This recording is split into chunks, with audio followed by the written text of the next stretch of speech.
Good afternoon, guys. So we are going to now check the resistance of a component. Now, one humongous thing to remember, when you're checking resistance, there has to be no power to the circuit, okay? Because what's going to happen is that this meter, oops, sorry, wrong leads. You can tell what my last lecture was, current. What happens when you're checking resistance of a circuit, there's a battery in here, and the battery is going to send out a voltage through the lines, through the component you're going to test, and it calculates whatever comes back. Don't ask me how, I'm not a meter genius. Above my pay grade. However, let's say you need to check a fuel injector, or you need to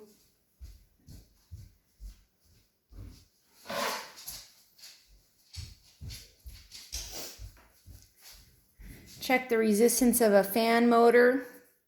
What you can do, as you see on this one, there are two prongs. So those two prongs, wire goes in, goes through the motor, comes out. Power and ground, a very simple component.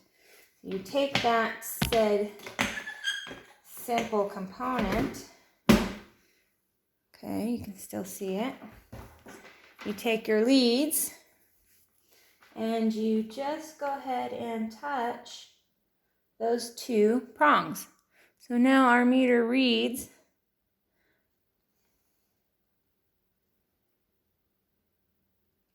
1 point, changes.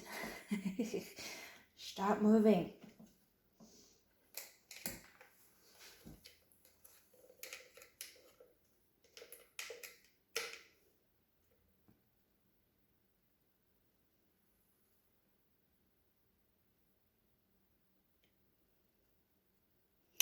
One ohm.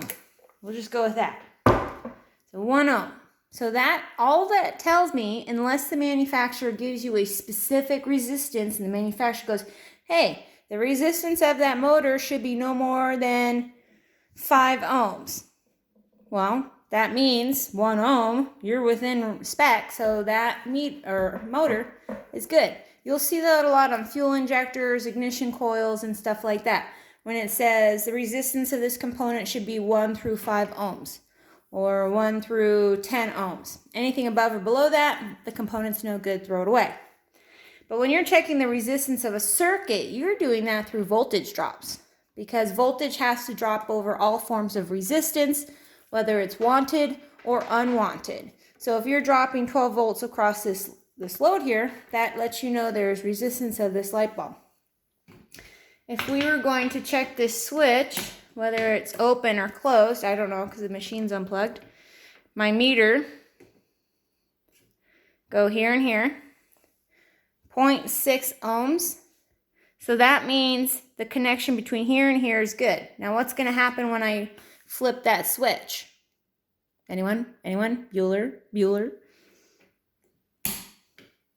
My switch is now open and my meter means oh well. Meaning somewhere in between point A and point B, the bridge opened. The circuit is not complete. Do not pass go. Nothing's happening. Okay? And that is how you test resistance of a circuit.